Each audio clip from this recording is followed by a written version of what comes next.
Sometimes life just sucks, and sometimes it freaking rocks.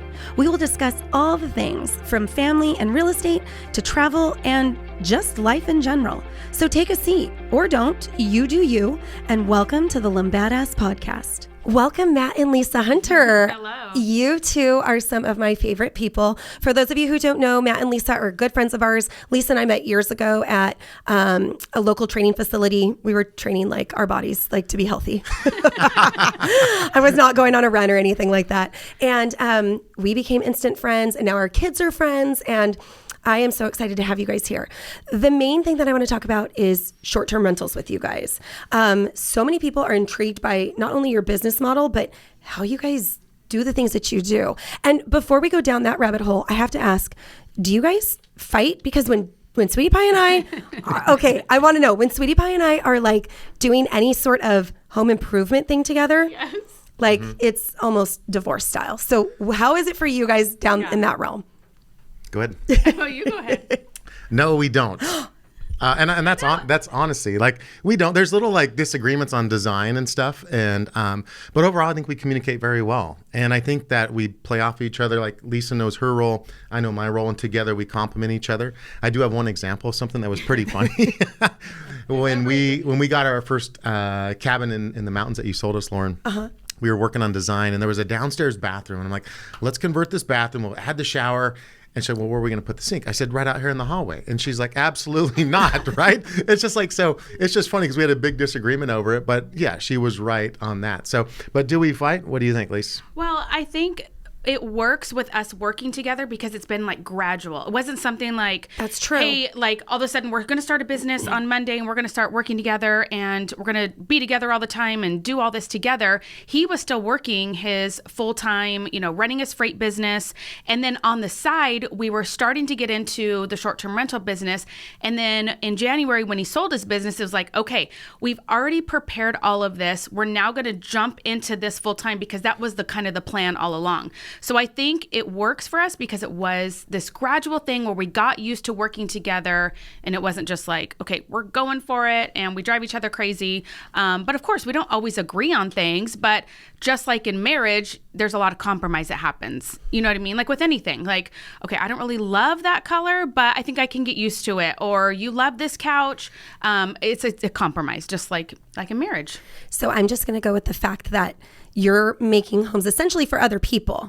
So Sweetie Pie and I only argue and fight when it's for us. So right, a little bit different. Yeah. Okay, so tell me about. Excuse me.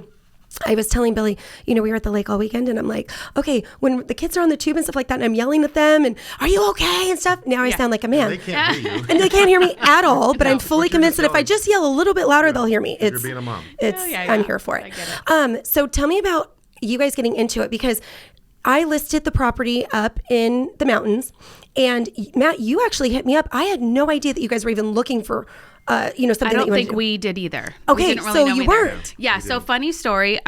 We were already we had a vacation home that we use in Havasu. We had some long-term rentals that we had bought years ago because we just thought that was the adult thing to do. You just start investing into real estate, and long story short, those end up paying off for us in the long run. But you had posted, of course, we are friends on Instagram. I remember showing Matt like on Instagram, like, look at this cute little property that Lauren has. And I think we contacted you. We were up there maybe the next day to look at it. Yeah, because I was driving down the mountain from doing my marketing stuff. Yeah. So I was driving down the mountain, and Matt and I were already talking. Yes, he was on it. And I think we were the first to look at it, first to put an offer in. And honestly, such a smooth escrow. We ended up buying it furnished just to make it easier for the tenants to move, the owner to move out. Right. And that was our first. And it really was when you posted the video of the cute little cabin, it was what you said. You said this would make a great short-term rental. And we've always been intrigued by that. We have been staying in short-term rentals, Airbnbs for years, and always were intrigued by that since we kind of we're already in the real estate game. Like, okay, that would maybe be the next step for us. And so that's really what started our business. And now we've come full circle because we just closed on that property, which is crazy. We did. I'm so excited. So you guys can roll it into something bigger and better. And, yes. I think that that's where a lot of people sometimes miss the mark is they think that this is like a forever thing. And it's like, Right. no, when you are strictly investing, it's right on to the next and you can't even think twice about it. Right.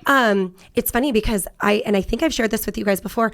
I drove down from the mountain that day that I took the listing and I told Sweetie Pie, I was like, this would be a great investment. Right. So when we closed on your property last week, he was like, hey, the hunters closed on the property. And I said, yeah. I said, I still told you so. Yeah, and he should've. was like, he's like, we just, obviously we were not in the right headspace because, and this is kind of the avenue that I want to go down next, because I think everybody thinks that they can have a short-term rental. Yes. And everybody can. I'm not telling you can't have something you want, but I think there's so much that comes with it. So, and the only way that I can put it into perspective for me is I get everybody calling me. I think I'd make a great real estate agent. I love talking to people. I love looking at houses. What do I do? Where do I go? Or I also get when I retire from being a teacher or a doctor or a lawyer or whatever it is, I'm going to go into real estate. Yeah. And it's like, you have no idea what you're getting into. In order for you to be not only a producing agent, but one that produces year over year and can ensure that you're going to make the money that you not only need to make to pay your bills, but want to make so that you can do fun extracurricular activities, buy homes, make good investments and that sort of thing, you really do have to run it like a business. You have to run a P&L Absolutely. statement. People who sell homes, and I'm talking about me personally, are generally not good at that shit. Like, I'm Right. not good at the numbers. I have somebody who does that for me. I'm not good at the paperwork. I have somebody who does that for me. But it took me years to figure out that I needed that. Right. So how is it owning a short-term rental? Yeah, I think I'll take that one. And it's funny you said that, Lauren, because I've been one of those people that have called you and said, hey, I'm getting out of the freight business. I'd like to get into real estate. And you gave me some good advice, which was perfect. And I get the same call that people call me like, hey, we want to pick your brain and learn about STR and Airbnb. We were just talking about this, by the way, Yes. picking the brain. Yeah, and I actually just took a call this morning and I said, look, I'd love to help you, but there's a lot to learn and I'm here to help. But at the same time, too, I want to make sure I offer you good advice. I do have videos and stuff that's available for you to purchase and walk through, answer a bunch of questions, right? It is a lot of work. When we bought the cabin originally over 2 years ago, we didn't know what we were doing. And we didn't buy it just to be a short-term rental. We actually bought it because we're like, hey, we'll add to our portfolio. Yep. We felt it was just still a good investment. The price point was good. We found something in the mountains that would be great for the family to go use. And we're like, well, we can also offset some of the expense using Airbnb and short-term rental and stuff like that. Well, it started opening up all these doors. I started networking, started listening to podcasts. And I was like, well, wait a minute. People are doing this and making income off of it. And I started looking at our property, like how could we leverage that property? And it's all about your design. It's about you're in the hospitality space. Yeah. So now And branding too, friend. Your branding is yes. on point. Yeah. So we spent a lot of time. We spent a lot of money doing that. And then, we quickly then said, oh, what if we took this to another place we love, and that's Lake Havasu? Then we did that model there with the big purchase of Vista Lago, and the branding on that, the design, and the potential earning and cash flow on it is tremendous. And it's continued to work out. So we've continued to take that and apply that to additional purchases and additional properties we have. But like you said earlier, we're always looking, it's not just a long-term thing. We're leveraging that, moving away from it, upgrading, finding bigger properties or different properties in different areas that are performing better. So, but on the business side of things, though, that's where I come in. Lisa's mainly the design and the decor, the branding. I run a lot of the business stuff. So, I retired from my job back in April. So happy for you, by Thank the way. you. And so my full-time gig is managing our properties. And it's not just a set it and forget it thing. Right. We have technology and pricing applications and systems that run a lot of it for us, but you're still involved with guests quite a bit. And there's still issues and stuff that come up, Yeah. I'm sure. Yeah. Absolutely. Yeah. Now, if you look at it, if you look at the business side of things versus long-term, mid-term, and short-term rental, obviously long-term is you buy and hold, you put a tenant in there, great. And typically they cash flow and you pay your mortgage and there's a little cash left over, great. That's the standard procedure. Right. Then there's the mid-term, which would be like maybe 3-month, 6-month stays, traveling nurses, and they do a little bit better on the cash flow side. Then there's the short-term rental side, which is anywhere from 4, 5, 6x what you will find on the long-term side. But that just doesn't come as passively as the long term. Sure. It takes a lot more work. Okay. So that's where I spend a lot of my time is managing that. Now it's very rewarding. Sure. Financially, it's very rewarding. Sure. And it's kind of fun. it's fun to see when guests check in and how much they love the property, what they say about the property, the great time they had. So it's kind of rewarding as well. Good. Did I ever think we'd find ourselves in the hospitality space? Probably not. Like I was in the freight business. That's kind of where I was at. And Lisa was taking care of business at home, but she loved design. And then so it's kind of come together at an interesting time that has allowed us to build this as a business. So right now we've got the short-term rental portfolio. We have the design business. We have the consulting business we're running. And we get the calls every day, people asking us about, information. Can you help me learn this? Can you help me learn that? And it's fun to spend some time because we're excited about it. But it's also one of those things where, time is money. Time is money, and it's valuable. Like I'm offering you valuable information for my time. I've paid a lot of money to consult with others because I needed to learn. Yeah. Right. And so, but it's exciting to have people that are serious to talk to that want to learn more about it. And that's where we're providing some value. I love it. So I have two questions off of that. One, so knowing now that there's a need for people who want to know and want to learn, what are the next steps that you guys plan on taking with that? That's my first question. And just to get it out there in case I forget, because my ADD sometimes kicks in at an all-time high. I want to know what the biggest misconception about having a short-term rental was. Like going into it, since, I got you guys when you were in infant stage, like I guess, what did you think it would be versus what was it? Or like, what was the number one thing that you thought it was going to be? And then you were like, oh, shoot, like this is not what it is. Let me take that one about the misconception. I'll Okay, let you start- finish the other one because I think you're perfect for the other one. But the misconception, and we might have been guilty of a little bit at first, is like, hey, we'll just put this thing on Airbnb and we'll make all this money. No, that's not the totally case. my perception. And I'm that's like, what- oh, great. And that's what Mailbox everybody money, thinks. yeah. Yeah, mailbox money, like I'll just throw it on Airbnb. Well, they forget about the design, the competition, right? You're in a competitive market. There's a lot of people have entered this space over the last couple of years due to rates and pricing and COVID, right? COVID was a boom that just blew Airbnb up. People were staying there like crazy because that's the only places you could really go. True. So it really, brought a bunch of buzz and excitement to it. But I think the biggest misconception is like, yeah, I'll just buy this house, throw it on Airbnb. I don't have to worry about it anymore. Nope. Those are the ones that do not perform, and they're frustrated, they're angry, they're disappointed, and they're the ones that come back to me, well, my property is not performing. Well, here's why. So run it like a yeah, business. you have to run it like a business. Like you said, you've got to keep a P&L. You got to know your expenses. You got to have maintenance done. We've walked through multiple properties where it's just not being maintained. Stuff's falling off the walls. The guest experience is poor. Things aren't maintained. So somebody shows up, and if you don't get good positive reviews, you slide down the algorithm in Airbnb. You don't get shown. You have to be on page 1 when people search. If you're on page 2, people aren't looking at your property. Right. How do you get to page 1?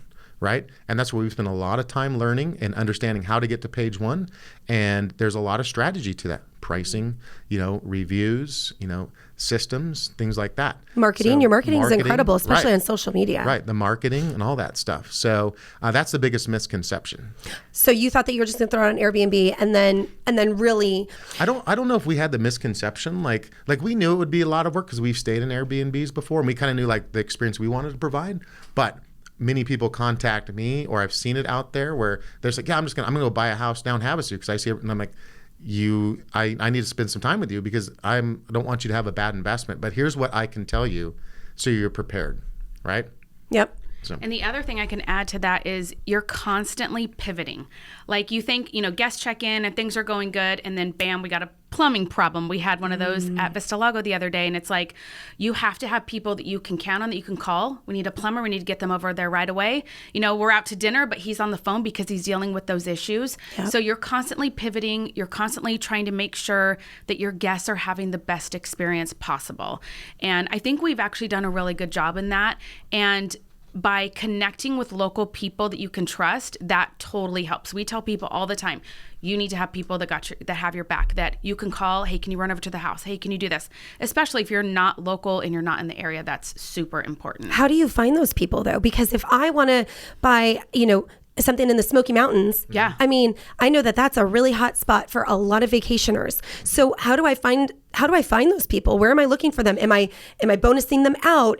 How do you guys, I guess, find the help that you guys need with the loyalty that you guys need? And how do you compensate for that? Well, the best person to always start with is the real estate agent, right? Because your local real estate agent knows people. And Matt is very good about connecting with people. Hey, who do you use that cleans your house? Hey, who do you use if you need a plumber? Who do you use if you need an electrician? The other thing is we utilize the local Facebook pages. I mean, they're a lot of times very negative. creative and whatever, but You can filter through those. you can filter through, hey, I'm looking for a cleaner. I'm looking for a maintenance person that can have eyes on the property. So start there, but really it's about personal connection with people. And I think an agent is like the best person to start with. I would agree with you, actually. And I do Yeah. get people, even after we close escrow, hey, who do you know Yeah. for this? Who do you know for that? And that sort of thing. I'm sure. Well, even all the videos and photos that we did for the marketing of Deep Creek, when we listed it, you were like, I need your marketing guy's information. I need your videographer, Right. you know? It's such a great job. It happens. Yeah. Yeah. So I now, think with that though, real quick, Lauren, Yeah, please. is I think it's important if it is a Smoky. Say we're out here in California and we wanted to invest in the Smokies. Like you would have to go spend a little time there. You want to Yeah. kind of learn the culture, learn the local lay of the land, who's out there, like what's going on locally, and just gives you a sense of, the community. okay. Spend some time with some of the restaurants, spend some time at some of the shopping stores, like the little local mom and pop shops, those boutique things. Like get to know those people and you ask them like, hey, we're new to the area. Like we're excited, but we were buying a property, and they'll tell you, they'll give you more information than you need to know. Right. So That's true. we've So done that. true. We're doing that right now with the property we're in escrow on up in the Paso area. Yeah. We're spending time up there, like just going to restaurants and talking to people and leveraging social media and having individuals come out to the property to talk with us and to consult with us before we even close, so we know a lot of information before we get And going. you'd be surprised. People are helpful in general. Like people want to help you. So just like Matt said with the Paso property, connected through with some people on social media, and I said, hey, I'll pay you for your time. Can you walk the property with me? Can you give me ideas? And they did it for free. They're like, no, we embrace new businesses coming to the area. We want to help you. And it's just, again, creating those relationships, right, with those vendors, with those people in the area. So yeah, social media is a powerful tool as well. I agree. Yeah.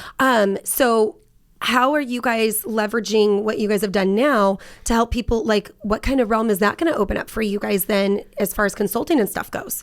Go ahead, Lisa. Yeah. So, not what we had planned, not what we expected with all of this, but the current job that I'm working on a full house renovation in Orange County, it actually was a guest that had stayed multiple times at Vista Lago. Actually, her and her girlfriends were our very first guests that stayed. Yeah, and so I don't always become friends with people on social media that are guests, but she was our first, and so we just kind of connected, and I followed her, and she was in the middle of this renovation that was probably bigger than she wanted, and a lot of work, and she's busy and runs businesses, and so she needed someone to come along and help her. And she had reached out to Matt and said, hey, I love Vista Lago. Who decorated that? And he's like, Lisa did. And I'm like, and so, yeah, it's created this job for me that I wasn't really planning. I'm so thankful for. So it's a cool collaboration that I can walk with her and help her pick everything out. I mean, we picked baseboards, paint, flooring, design, the bathroom. And then the next step is we're going with the furnishings and making the house a home. And so it's been a cool partnership that has led to other stuff too. So that's kind of where I'm at. I love that too, because I have to note, you are a bargain shopper too. So she doesn't just buy, you guys, the most High-end, and everything is high end. But we were at the clubhouse. Matt and Lisa were showing Sweetie Pie and I around and stuff like that before it was complete. And she was like, I'm waiting on 2 more chairs. I know I can find them and this and that. And I'm like, I'm getting anxiety thinking, oh my gosh, I hope you find those other 2 chairs. And you're like, oh, we'll find them. It's no big deal. And like, I will hunt you for are them. such a Yeah. bargain shopper too, Yeah, for sure. that even though your stuff is super high end, I think it's very important that you do have a budget, regardless of what it is and how it compares to others doesn't really matter. The fact that Right. you can get some good pieces and you know where to put the money, if you will, and where not to spend it in other places is important. Absolutely. And that goes back to short-term rentals when people are jumping in, not running it as a business, and they throw, grandma's furniture that was still in there and decor, and it's not performing because people, when they see that first look on Airbnb, they want to see a beautiful picture. It's a place that they want to stay that's maybe a little bit nicer than their home even. Right. And so that's why design is so important and having a successful Airbnb. And we get compliments all the time. And I'm like, that's from Amazon or that's from TJ Maxx. And other stuff we do, like you said, you nailed it. Like we spend money on other pieces that we think are important. And if I can tell you how many times people have bought the couch that we have at Vista Lago, it is a higher end piece, but we've sent people to that furniture store because they're like, this is the best couch. And it's huge. it's So if you have so a massive oversized. space, it's Yes, perfect. Yes. So the decor is so important. People obviously need to know that when running a business. Yeah, and I think you'd asked, like, what other business avenues has this opened up? Yes, So yes. obviously the design piece, right? That's probably where we're seeing a lot of opportunity and growth. Lisa had a new client that she's just finished up with from North Carolina. Is it North Carolina or South Carolina? Myrtle Beach. South Carolina, one of the Carolinas. She has an Airbnb, a still real estate friend. little like I'm not one into bedroom geography. condo, like literally right on the sand. It's beautiful. And she sent us the listing and she wanted help with design. And we looked at it and said, gosh, it's such a cool little place. And we're like, this could be amazing with just some design elements and improvements. Yeah. And so, she consulted and Lisa was able to advise. And so Lisa went through it and sends them like the mood board and all the links to buy the stuff. And then they pay a flat fee. And then so it's like a virtual design. That is brilliant. Yeah. So we're expanding that. We took it a step further. We did a Zoom call with her, and I loved it. I walked her through my thought process and why I chose what I chose. And it made her understand, okay, that's why. She's not just saying, buy these bar stools. No, here's the reason why this works better for your space as compared to what you already have in there.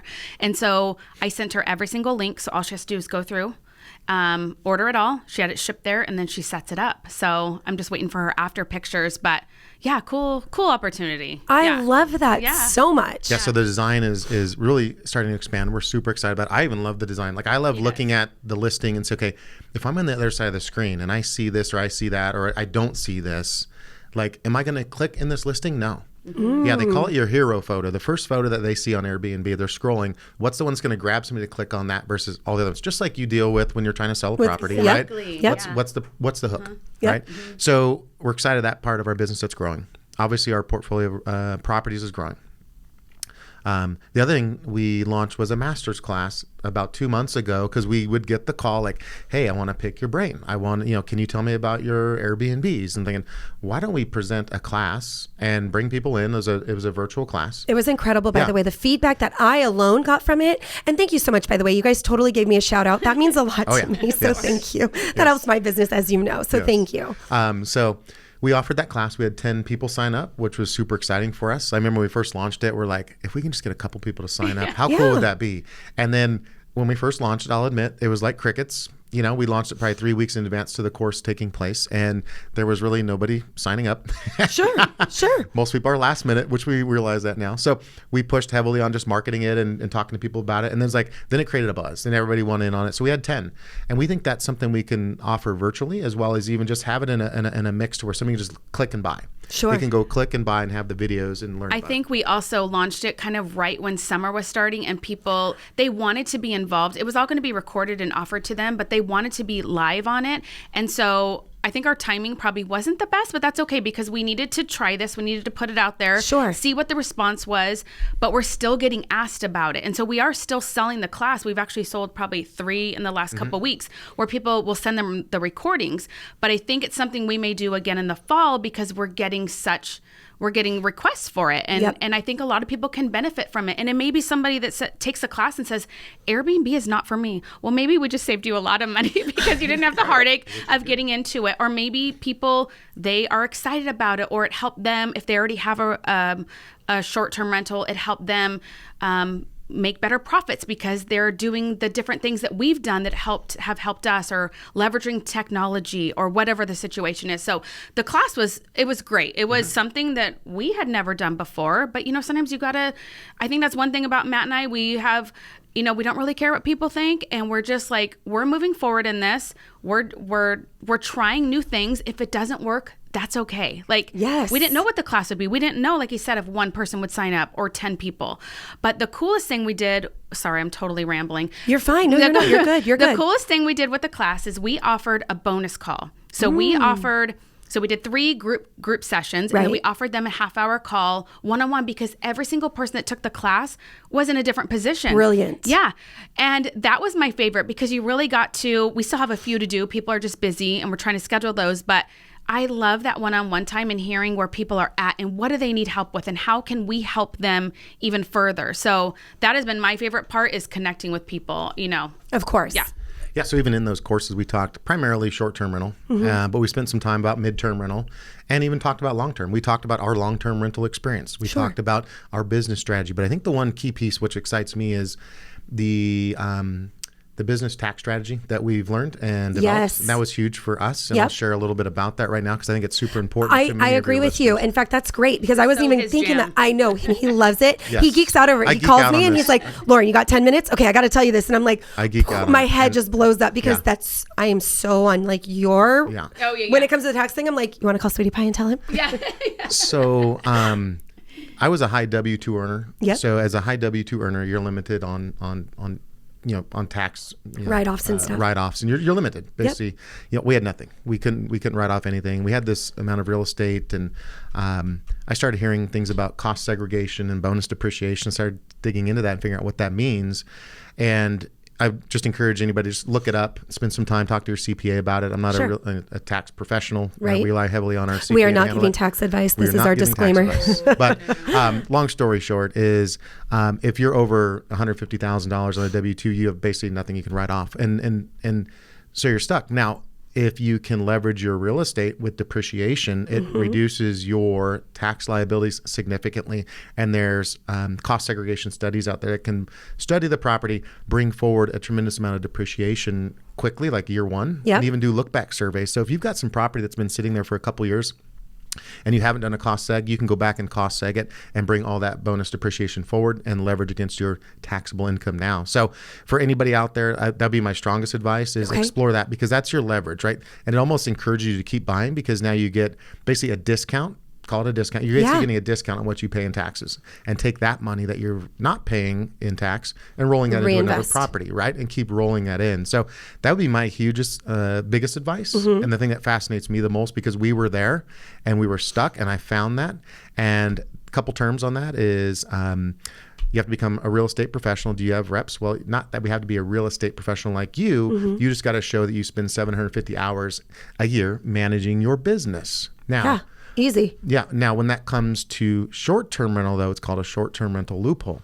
And you only have to show 500 hours managing the business. I was working full-time. Lisa doesn't. So Lisa now becomes our real estate professional. That's how we're able to leverage it as a couple.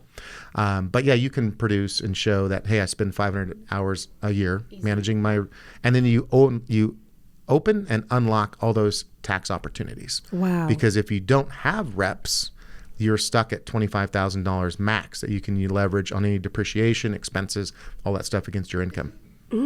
So once you unlock that, that's huge and tremendous. And I cannot tell you how much that helped us to continue to grow our business. Can you just spend that many hours with a real estate professional? Because I feel like we could knock that out of the park, friends. Well, yeah, but it's really about spending Have time to be like. working time. I just have Yeah, to. Are yeah, we? What do you consider Link time. working? Yeah. But seriously, it's like driving to your properties, like going Sure, to Havasu. sure. Like, for example, like we're going to Havasu. We spend 4 hours on the drive there. That's Easy. 4 hours Yeah. a week. Okay. Right? Do that a few times a month. Stocking, spending time there, spending the time in, managing pricing, we're dealing with guests. Definitely Like, more than 500 hours, I would yeah, say. yeah, it's more than 500 hours. Can you do it? Yes. But my strong encouragement is anybody out there that's listening, spend some time, Google cost segregation, bonus depreciation, and how you can leverage that because that's a tremendous leverage point for anybody out there. I feel like that was worth its weight in That's gold. huge. Thank you And we so much for and we seriously talk bringing about that up. on our master class, and that's you spend the money and take our class, and you learn about this, and it pays for itself tenfold. So. Yeah. I love it. So before I let you guys go, I want you guys to tell us the properties that you guys have, where people can find you, even if not to necessarily book, but just to kind of see the design and the style that you've done. Where can people find you guys? Where are the properties located? Give me all the deets on that. Go ahead, Lisa. I feel like we are in a little bit of a transition right now, but our cabin, the Den, it's the Den at Deep Creek, is you can find us on Instagram. Okay. I think it's the Den at Deep Creek. Okay. I just changed the name. Yep. And then stay_Vista Lago that shares the Vista Lago property in Havasu, along with the clubhouse, which is on the second hole of the golf course in Havasu. That shares an Instagram, and then you can find me at Love by Lisa. And Matt, what is your Instagram? Matt Hunter 27. Yeah, very very original. This changes, Right? yeah. Very cool. But I think another place people can find more information about us is actually take a look at our personal website. It's meetthehunters.net, and we house a lot of information on there. Our blog, share a lot of our stories, talk about our real estate investing strategies. We also have our links to all our properties there. So I think it's a great Place to start. And what is that one more time? meetthehunters.net. And I will tell you guys, they also have an amazing newsletter that gets sent out, and it is awesome to go through that and see what's going on and what's new and what's coming up. So I'm very excited for your future endeavors. I do know you guys have a big one coming up, and Can we so share a little bit about that? I would love for you to. I just wasn't sure if we were allowed I to feel or like not. it's like one of those like, knock on wood, we're not closed yet, so I feel like a little bit hesitant to talk about it. But Hypothetically speaking, you know, but of course, if it's meant to be, it will happen, right? And if it's not, that's okay too. That's totally how I feel about it. But Matt, I'll share about this. Yes, we're please. really I'm so excited about excited. this. This is I'm kind excited of for you. This is kind of a dream we've had for many years, like even before we started this journey. So what we've done is we have sold our 2 long-term rental properties in Lake Havasu, and we have sold the cabin that you had sold us 2 years ago. And we're 1031ing that all into a new property in the Paso Robles area. It's a large, well, it's not that large, but it's 5 acres on. That's huge, Yes, but by considering like not out there, That's right? true. That's true. So, but it has multiple houses, a barn, a pond, and it historically was used as a wedding venue. Like we found this like something we'd always loved. We're like, well, what if we took our Airbnb experience and brought that into a venue, which is pretty popular out there. So you're finding more destination weddings, and that area is so popular for this. And so we're super excited about that. We close on that property September 1st. So we hope that when you're listening to this in September, we are busy away doing renovation and prepping that property for what we desire for that property to be. So, Which is what? So what is the ultimate goal with that property? Yeah. So again, it's taking what we've done with Airbnb and taking it to the next level. So the property can be used for short-term rentals, which it currently is now. We are actually going there this week to stay in the main house.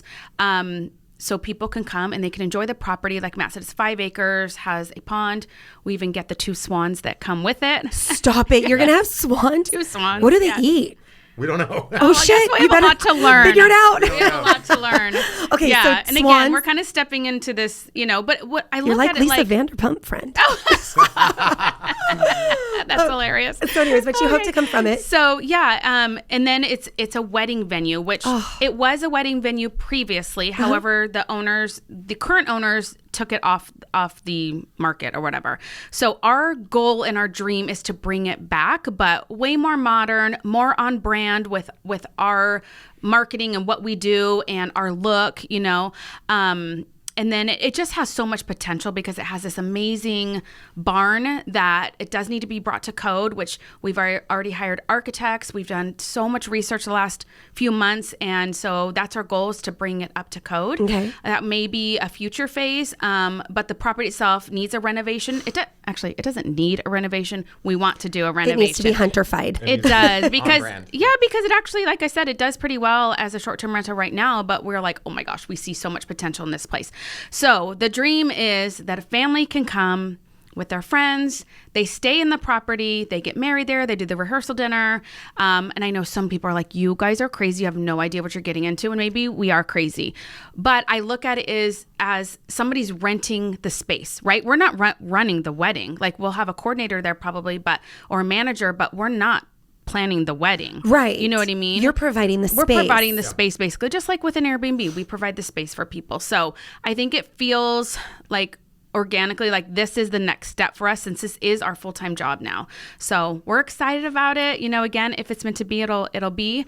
And we'll see where it takes us. I'm excited for you. And something you said earlier, you make decisions and you just move forward with it. Hey, if it's the wrong one, we'll sell it. It's not that big of a deal. Absolutely. Yeah, and I think we did some research, though. We really went through and looked at competitive venues, pricing, what we're buying the property at, what we think it could do, how Airbnb or short-term rental will complement the venue space. Yeah. It's important. We've learned a lot about codes, permitting. We just thought you could just show up and start hosting weddings. No, you can't.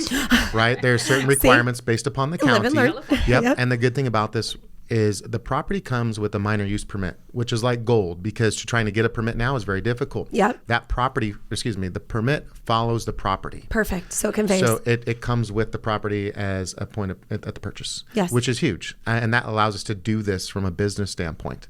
So we think between hosting and weddings and venues, along with short-term rental, that it's going to perform very well. So we're super excited about it. And I'm so excited for you guys. And just for those of you who don't know, Paso is about in the middle of our state. It is a coastal community and runs inland. It's beautiful. We have Napa, known for wine, Sonoma, known for wine. Paso is also known for wine.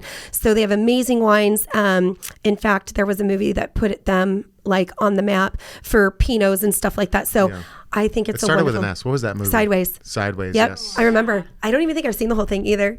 No, I don't think I've ever seen it actually. But one cool thing is there is vineyards on property. There's vineyards and there's olive trees. So we're going to hopefully bottle all that. String lights and all that. Oh, yeah. I can't wait to watch it unfold. So, Yeah. Hunters, thank you so much for coming on thank today. you. The Lombadass podcast loves you. And We love you too. And We I love can't, Sweetie Pie as Oh, well. we do Yeah, love. shout out to Sweetie Pie. Yeah, shout out to Sweetie Pie. We love Sweetie Pie 100%. He's so cute. He texted me this morning. Thanks for being a great wife. Oh, Aw, you made my day. the I know. best. I know, right? Let me text Best. Lisa right now. Yeah, you need to. You better. So I can't wait to have you guys down again. If you guys would be guests, that would be lovely. And keep us posted on that Paso property. We will. We will. Thank you. Thanks, guys. Lauren. Uh-huh.